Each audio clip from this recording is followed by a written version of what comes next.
I moved to Australia 4 years ago. Bloody hell. And I've made a lot of mistakes in that time. So if you want to move to Australia and be as successful as me, oh my God, then these are 8 things that you should never do when you move to Australia. Never assume that all parts of Australia have the same climate. And if you're moving to Australia and you've never been here before, well, that's a bloody silly idea, isn't it? But saying that, I'd only been to Australia 2 times in my life, and that journey never gets any shorter. But across those visits, I'd been to New South Wales and Queensland, which isn't that much of Australia really. And right before I moved here, I had this wonderful idea that all of Australia was just hot. Because that's what they tell you it's like, right? Forest fires, tropical animals that just want to eat you. This country never gets cold or wet, unless there's a flood. But both of those are just massively sweeping statements. Australia is fucking huge, and it has a wide variety of climates. Probably enough that if you're thinking about moving to Australia,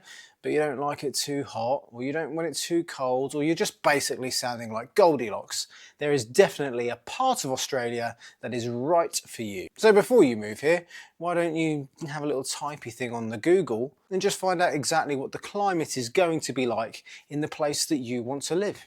And if you've never experienced what it's truly like in that kind of climate and you're not quite sure, then don't buy a house. Probably rent is a good idea in the first instance, and be a little bit more open-minded as into where in Australia you could end up. I've spoken to loads of people who have lived in lots of different places in Australia, each one having their own little quirks, and some people just aren't really set on what is exactly perfect for them. I'd say they're a bit fussy, but as long as you know what exactly you want from the future weather you're probably going to find something that is going to be amicable to your situation somewhere in Australia. Or you're a massive fusspot and you're probably better off just pissing off home. Australia isn't for everyone. Now, depending on where you're coming from, you might get more or less of these, but I found that in Australia there are lots more public holidays, particularly compared to where I used to come from, the UK, if you hadn't quite guessed from my accent. I hope it's changing to be a bit more Australian. But in Australia, never assume that all places have the same public holidays. I mean, I know that sounds a little bit weird,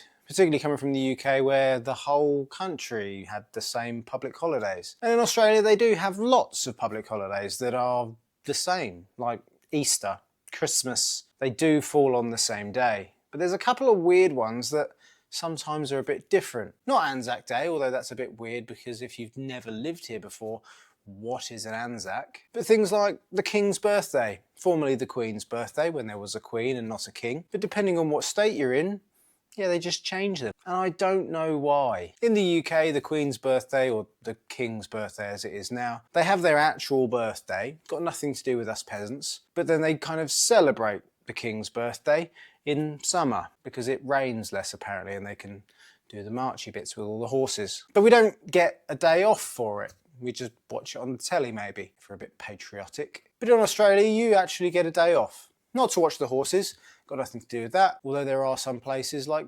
Victoria where they do have a day off just to go and watch the horses. Now, it's not that that's different in other states. Some states you don't even get a day off to watch the horses. It just seems to be a Victorian thing. Even in Queensland, depending on where exactly you live in Queensland, I live in southeast Queensland in Brisbane. I get a day off for that to celebrate something called an Ekka. Even depending on which council I'm in, that day is slightly different as well. It's not the same as in Brisbane, although I live in Brisbane, but North Brisbane, which is Moreton Bay. It's all very confusing, really. The worst part about public holidays not all being on the same day is the fact that if you work for a company, perhaps remotely, that's in a different state, they might have a day off, but you don't have a day off. And I'm not really sure who gets the right day off. But it does become a bit of a problem when you're trying to think about things like childcare, or your kids are now off school, but you're not off work. Why do we still say off school? It's probably because I'm a teacher. Just never left the school system, really. Too many holidays to give up. When you move to Australia, you're probably going to start with nothing. Even if you're sending all of your worldly possessions over on some kind of container, it takes a bit of time. So when you first move here, never assume that all rentals come furnished. Come furnished with anything for that matter. If you get a rental in Australia, unless it's bolted in or glued like with silicone, you're probably not going to get it. Beds, nah. Sofas, nah, I got to bring them too. White goods like your fridge or your washing machine, nah, you better have them, otherwise they're not going to be there in your new rental. Now, coming from the UK, this was a bit alien to me, because most of the time when you get rentals, there does seem to be some furniture that it comes with. Possibly not necessarily the white goods. I'd probably say that's maybe 50-50 when it comes to a rental. Now, fortunately, there are some good places that you can get second-hand stuff. Facebook Marketplace being pretty good, and then there's always IKEA, I guess. But if you're looking at getting things delivered in Australia, deliveries aren't perhaps as quick as what you used to. Although I heard in Sydney now, if you order things off Amazon that are more than $50, then it does come the same day. So I guess things are looking up, unless if you move it over here with just a suitcase. Blow-up airbeds are pretty cheap in Kmart. Never assume that when you move to Australia, it's going to be a holiday forever. Now, I've found, depending on who I've spoken to, this kind of holiday feeling of what it's like being in Australia varies in total duration. To be honest, I've been here nearly 4 years and I still feel like I'm on holiday sometimes. I mean, pretty much most of the time that I leave my house and go and visit somewhere. In the UK, you got holidays, you went and visited places on holiday. It's like you always lived for the next holiday. Why? Probably because of a little bit of escapism. For me, living in England and just going with the day-to-day grind was a little bit shit. And it seemed like all I wanted to do was spend my next 2 weeks in the sun somewhere.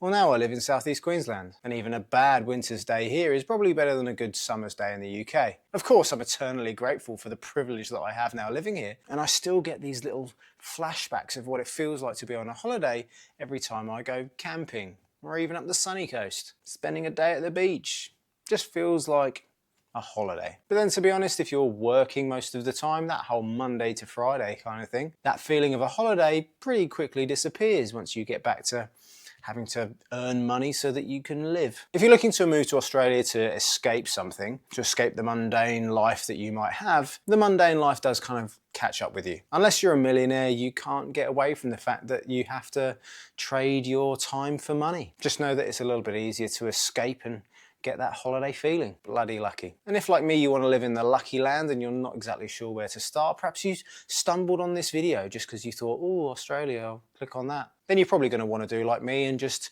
speak to an expert about what you can do to move here. I've got a degree, I had no freaking idea. So speak to an expert like True Blue Migration Services, mention us and you get a free visa assessment. Essentially, all you've got to do is upload your CV, or they call them resumes here, onto their portal. If you've got a partner, throw their one up there as well, because you never know, they might be your ticket here. And quicker than you can click on one of my other useless videos, someone's going to get back to you and tell you what your chances are of moving here. What visas will be applicable to you. It's completely free, there's no obligation. You can even test out their fantastic service, which has got pretty much 5 stars on Google if you're even that bothered to check them out and you don't believe me. Why would you not believe me? All right, well, if you don't want to believe me, then well, I'm going to throw in one extra thing, which, to be honest, I don't know of any other weirdos who make videos about moving to Australia on the internet.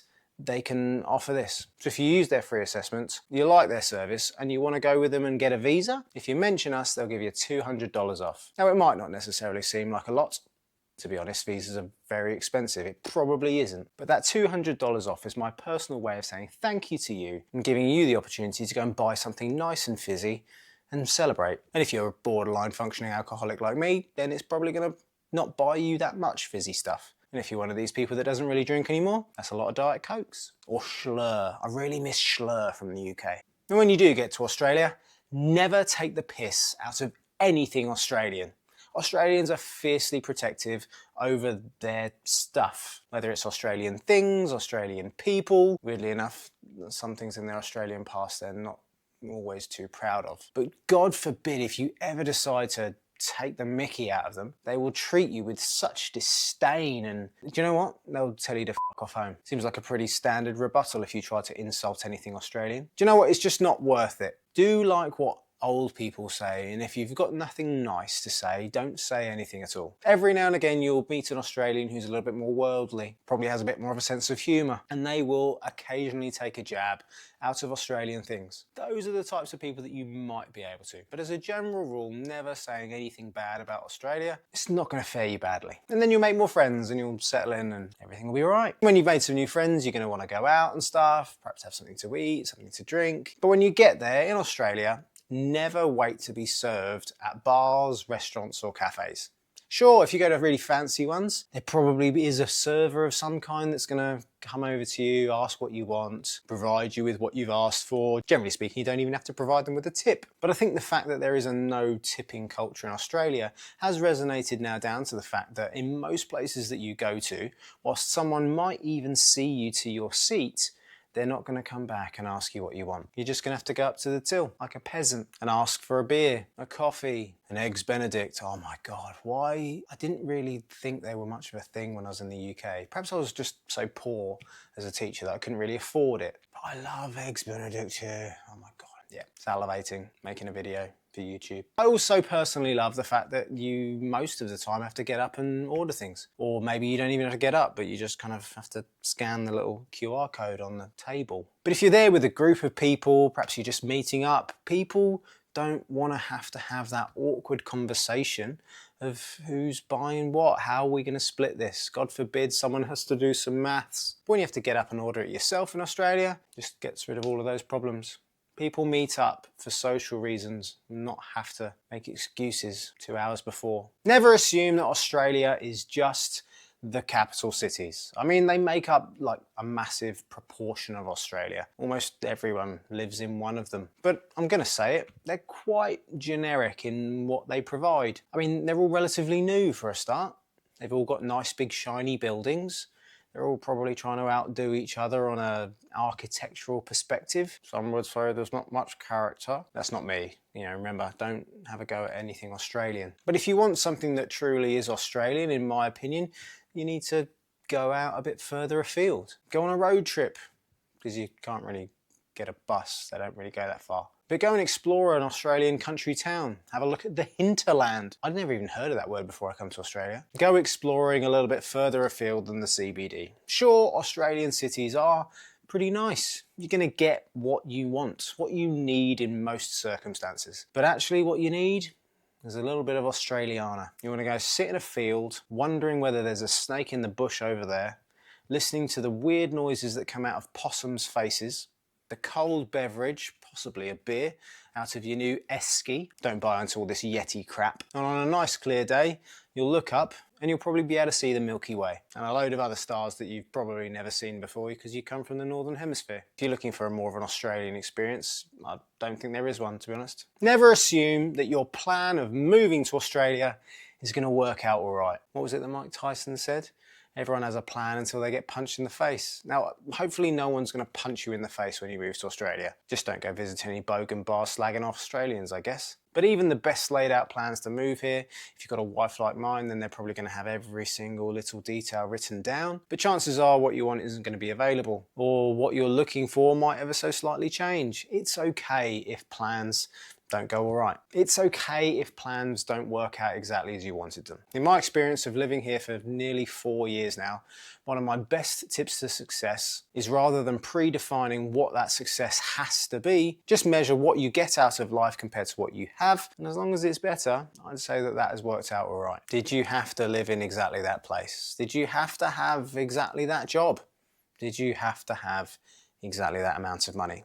Even when things don't go right, entrepreneurial humans will always find a way. If you're looking to move to Australia and you want to live in a specific place and do a specific job, earn a specific amount of money with specific friends, I don't think you're really moving here for the right reasons. I've spoken to loads of people that have moved here over the last 4 years, and I'd go as far as to say the most successful people that have moved here have been those that have found it most easy to adapt. The world's a pretty shit place. Australia is that little bit better. Chances are it's probably going to be better than where you move from. Just be happy with that. And if you want to see another video about me rambling on about living in Australia, I haven't decided whether it's useful or not yet. It probably is. And go and watch this one. I'll see you there. Oh, remember, you get $200 off if you go with True Blue Migration Services. What a deal.